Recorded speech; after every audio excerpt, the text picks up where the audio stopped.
السلام علیکم ورحمۃ اللہ وبرکاتہ۔ میرے محترم بھائیوں، بہنوں، عزیزوں، دوستوں، نوجوانوں، بچوں، بچیوں، آپ سب کو رمضان المبارک کی مبارک ہو۔ 1445 ہجری کا 2024 کا رمضان پاکستان میں اس وقت افطاری کا وقت، عصر کے بعد کا وقت ہے۔ افطاری میں کوئی 1 گھنٹہ باقی ہے، تو میں آپ سے مخاطب ہوں۔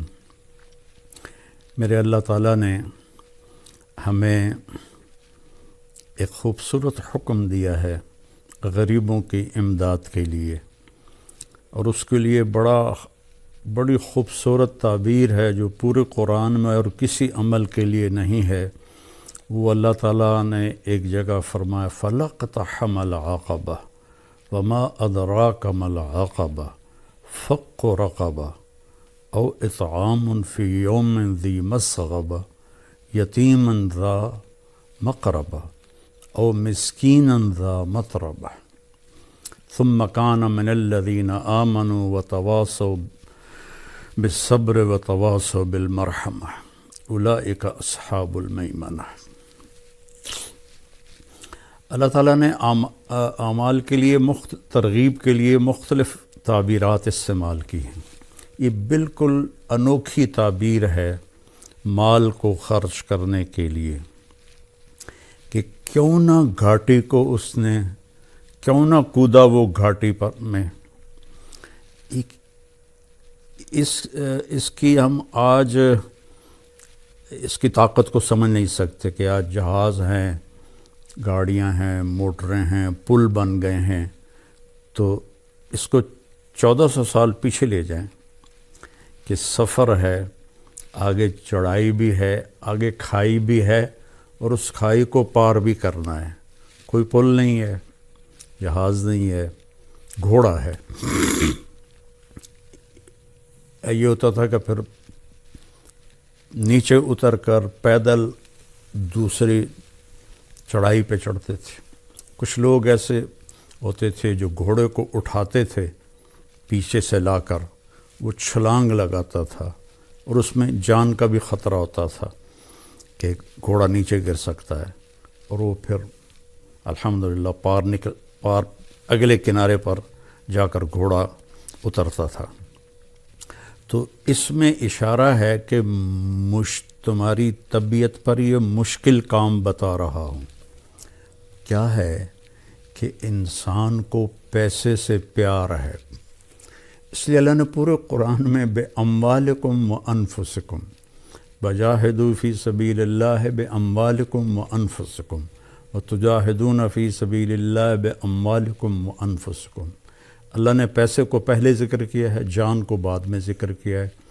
حالانکہ جان کی قیمت زیادہ ہے، پیسہ تو اس کے مقابلے میں کچھ بھی نہیں ہے، لیکن انسان ایسا حریص ہے کہ اپنی جان کو پیسے پہ لٹا دیتا ہے۔ خاص طور پر جو آج کی دوڑ لگی ہوئی ہے، لوگوں کو نہ اپنی صحت کی پرواہ ہے، نہ بچوں کی پرواہ ہے، نہ گھر کی پرواہ ہے، بس سارا دن پیسہ پیسہ پیسہ، تو پھر اسے خرچ کرنا مشکل ہوتا ہے۔ تو اس لیے اللہ نے یہ ایک خوبصورت تعبیر دی، لگاؤ چھلانگ۔ ہماری پنجابی کی ایک مثال ہے، جھگی پھوک تماشا ویکھ۔ ایک دفعہ لگاؤ تو صحیح اللہ کے نام پر، پھر دیکھو وہ کیسے دیتا ہے۔ تو پھر فرمایا کہ وما ادراک ما العقبہ، تمہیں پتہ ہے وہ کون سی گھاٹی ہے جس کو چھلانگ لگا کے پار کرنا ہے؟ وہ ہے فق رقبہ۔ جن لوگوں کی گردنیں پھنسی ہوئی ہیں، کوئی بیماری میں ہے، کوئی قرضے میں ہے، کوئی قید میں ہے، کوئی کسی مشکل میں ہے، کسی کی بچی جوان بیٹھی ہے، ہاتھ میں ایک پیسہ نہیں ہے، کوئی بیمار ہے، علاج کے لیے کچھ نہیں ہے، کتنے مسائل ہیں کہ گردنیں پھنسی ہوئی، کوئی قرض میں ڈوبا ہوا ہے، تو اس کی گردن پھنسی ہوئی ہے۔ تو اس کو اللہ نے پہلے فرمایا گردنوں کو آزاد کروانا، گردنوں کی گرہ کو کھولنا، فق رقبہ، اس کو رقبہ کہتے ہیں۔ فق و رقبہ، گردنوں کو فق کہتے ہیں کھولنے کو. تو اگر آپ اپنے چاروں طرف نظر دوڑائیں تو کروڑوں نہیں اربوں انسان ہیں جن کی گردنوں میں پٹا پڑا ہوا ہے مختلف مصائب کا، مسائل کا. چونکہ سود کی وجہ سے پیسہ سمٹ کے چند ہاتھوں میں آ گیا ہے، اور عموماً لوگ روٹی سے بھی محروم ہیں. تو ان کا فق و رقبہ، گردنیں چھڑانا،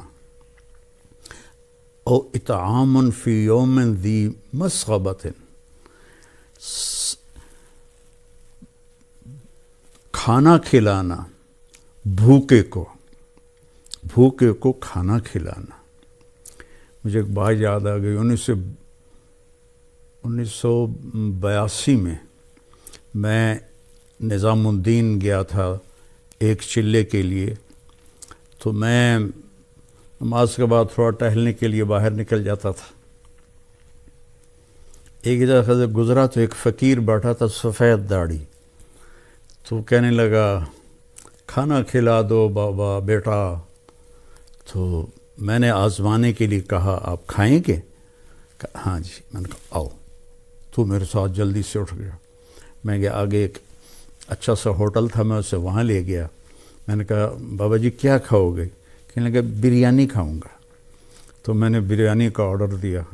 ایک بڑی پلیٹ آئی، اس پر ایسے ٹوٹ کے پڑا. میں نے پوچھا اور منگاؤں؟ میں نے ایک پلیٹ اور منگوائی. پھر اس نے وہ ایسے کھا، جب وہ کھا کے اس نے سر اوپر کر کے کہا الحمدللہ بیٹا آج 3 دن کے بعد کھایا ہے. اور ایسے پتہ نہیں کتنے پڑے ہوئے بھوکوں کو کھانا کھلانا. یتیم ذا مقربہ، یتیم بھی ہے رشتہ دار بھی ہے، اس پہ خرچ کرنا. مسکیناً ذا متربہ، مسکین جو مٹی میں مٹی ہو کے پڑا ہوا ہے، جو ضرورت تو کیا اس کے پاس سانس لینے کے لیے بھی دم گھٹ رہا ہے اس کا. ان کو میرے اللہ، ان اعمال کو، سب مال خرچ کرنے کے لیے ہیں. اس کو اللہ نے کہا گھاٹی پھلانگنا، چھلانگ لگانا. منزل تو اسی وقت ملتی ہے جب آدمی گھاٹیاں پار کرتا ہے. اور شیطان کہتا ہے، ایک دفعہ شیطان کی ملاقات ہوئی اللہ کے محبوب صلی اللہ علیہ وسلم سے. تو آپ نے پوچھا تیرے دشمن کتنے ہیں؟ کہنے لگا 15. آپ نے پوچھا کون کون سے ہیں؟ کہ سب سے پہلا نمبر تو آپ کا ہے. پھر اس نے گنوائے تو اس میں ایک یہ تھا، وہ سخی جو اللہ کے نام پر بے دھڑک خرچ کرتا ہے وہ بھی میرا دشمن ہے. اور ایک اور یاد آ گیا، اور وہ بندہ یا بندی جو ہر وقت باوضو رہتا ہے وہ بھی میرا دشمن ہے، اس سے بھی مجھے ڈر لگتا ہے. اور شیطان نے کہا کہ میں سخی نافرمان سے ڈرتا ہوں اور بخیل عبادت گزار سے نہیں ڈرتا، کہ مجھے ڈر ہوتا ہے کہ اس کی سخاوت اسے جنت میں لے جائے گی، اور یہ جتنے بھی سجدے کر رہا ہے اس کا بخل اسے جہنم میں لے جائے گا. تو اللہ کے نام پہ خرچ کرنا، وما تقدموا لانفسکم من خیر تجدوہ عند اللہ وخیرا واعظم اجرا. جو میرے نام پہ خرچ کرو گے کل قیامت کے دن مجھ سے لے لینا. اس ایک حدیث بھی یاد آ گئی بڑے مدت کے بعد، یا ابن آدم افرق من کنزک عندی لا غرقا ولا حرقا ولا سرقا اوفیکہ یوم تکون احوج الیہ. میرے بندے اپنا مال میرے خزانے، میرے بینک میں جمع کرا دے. آج کی زبان میں ترجمہ کروں، اپنا مال میرے بینک میں جمع کرا دے. نہ یہ کرپٹ ہوتا ہے، نہ یہ ڈوبتا ہے، نہ یہ جلتا ہے، نہ اسے آگ لگتی ہے، نہ یہ پانی میں ڈوبتا ہے، اور نہ یہ ناکام ہوتا ہے، بلکہ تیرا مال میرے پاس آ کے ملٹی پلائی ہوتا رہتا ہے. اور جس دن تو قیامت کے دن محتاج ہوگا سارا تجھے واپس کروں گا جنت کی شکل میں۔ تو رمضان کے مہینے میں زکوٰۃ دی جاتی ہے۔ تو میری سارے بہن بھائیوں سے جہاں جہاں میری آواز جا رہی ہے گزارش ہے کہ زکوٰۃ بھی دیں، زکوٰۃ کے اوپر بھی دیں۔ اللہ کے فضل و کرم سے میں پچھلے 40 سال سے لوگوں میں اپنی ہمت کے مطابق مال تقسیم کرتا رہا۔ پھر اللہ تعالیٰ نے بچے جوان ہوئے، ساتھی مل گئے، تو ہم نے فاؤنڈیشن کی بنیاد رکھی 3 سال پہلے۔ تو اب اللہ کے فضل و کرم سے اس کی شاخیں دنیا میں پھیل رہی ہیں اور ملک میں بھی خدمات ہو رہی ہیں۔ ابھی بھی ہماری فاؤنڈیشن نے 2000 گھروں میں راشن تقسیم کیا۔ ہماری فاؤنڈیشن تلمبا میں ہے، لیکن ہماری ٹیم کہاں گئی؟ جنوبی پنجاب، سندھ، بلوچستان، جو جھونپڑیوں میں رہ رہے ہیں لوگ اور ایک ایک دانے کو ترستے ہیں، ان تک جا کر پہنچایا راشن۔ اگر آپ کا تعاون اور ہوتا تو ہم 2 لاکھ گھروں تک پہنچ جاتے، کیونکہ ہم تو اتنا ہی خرچ کرتے ہیں جتنا بھائی دوست بہنیں ہماری مدد کرتے ہیں۔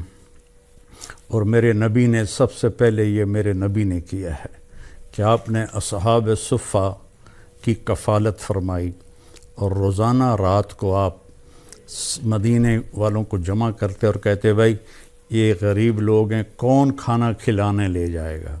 کوئی 1 لے جاتا، کوئی 10 لے جاتا، کوئی 2 لے جاتا۔ حضرت سعد ابن عبادہ بڑے مالدار تھے، وہ کبھی کبھی سب کو لے جاتے تھے، یا اللہ سارے، یا رسول اللہ سارے ہی میرے پاس بھیج دیں۔ تو یہ روزانہ کی آپ کی رفاہی محنت تھی غریب لوگوں کے لیے۔ اور یمن کے لوگ آئے تو ان کے چہرے کی کھال پھٹی ہوئی خشکی کی وجہ سے، تو آپ لرز گئے اور آپ نے فوراً جمع کیا مدینے والوں کو اور ان کے لیے چندہ مانگا۔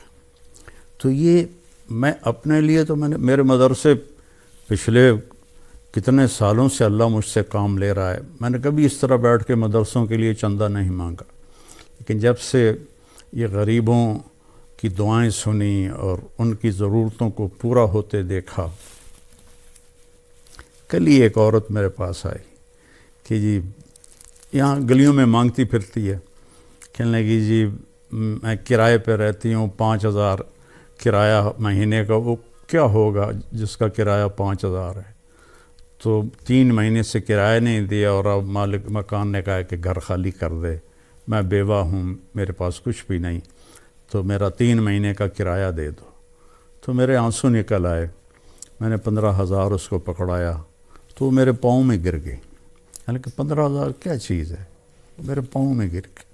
ایسے کروڑوں لوگ ہیں اور اللہ ہمیں توفیق دے رہا ہے، ہم غزہ بھی پہنچا رہے ہیں، اللہ کے فضل و کرم سے ہمارا لنک بن گیا ہے، وہاں بھی ہماری امداد جا رہی ہے، اور ساتھ ہی ہمیں وہ غزہ کے نام پر بھی تعاون کر رہے ہیں، اور یہاں جو ہماری فاؤنڈیشن ہے اس کے لیے بھی تعاون کی میں درخواست کروں گا۔ کینیڈا میں بھی ہمارا دفتر ہے، کینیڈا والے وہاں جمع کرا دیں، پاکستان والے ہمارے تلمبے میں دفتر ہے وہاں جمع کرائیں، اور کھل کے جمع کرائیں۔ یہ سارا آپ کا مال ہے جو آخرت میں آپ کے لیے جمع ہو رہا ہے۔ ایک لیب بنائی ہے جو لاہور کی سٹینڈرڈ کی ہے، اور اس میں ہم نے تو مفت رکھا تھا، لیکن لوگ آ کے پیسے دیتے ہیں، چونکہ جو دوسری لیبارٹری میں جو ٹیسٹ 2000 میں ہوتا ہے وہ ہماری لیبارٹری میں 500 روپے میں ہو رہا ہے، اور اس کا رزلٹ لاہور کی کسی بھی بڑی لیبارٹری سے ملا کے دیکھ لیا جائے بالکل اس کے مقابلے میں ہے۔ تو یہ آپ لوگوں کے تعاون سے ہی ہے۔ میرے نبی نے غریبوں کے لیے چندہ مانگا، تو میں بھی آپ سے اپیل کرتا ہوں کہ آپ ہماری فاؤنڈیشن کی مدد فرمائیں، زکوٰۃ بھی ہو، زکوٰۃ کے اوپر بھی ہو، صدقات بھی ہوں، نفلی بھی ہوں، فرض بھی ہوں، تو یہ سب آپ کے کھاتے میں جمع ہو جائے گا۔ اور میرے نبی کا فرمان ہے کہ سخی اللہ کے قریب ہے، لوگوں کے قریب ہے، جنت کے قریب ہے، دوزخ سے دور ہے۔ اور بخیل آدمی اللہ سے دور ہے، جنت سے دور ہے، لوگوں سے دور ہے، جہنم کے قریب ہے۔ تو آؤ بھائی بہنوں، جنت کا سودا کریں اور اپنے اللہ کو راضی کریں اللہ کے نام پہ خرچ کر کے۔ جب سامری نے وہ وچھا بنا دیا بچھڑا اور کہا یہ ھذا الہکم و الہ موسیٰ، تو ہزاروں لوگ اس کی پوجا، انہوں نے تو پتہ نہیں کیا جادو کیا، اس کے منہ سے آواز نکلتی تھی۔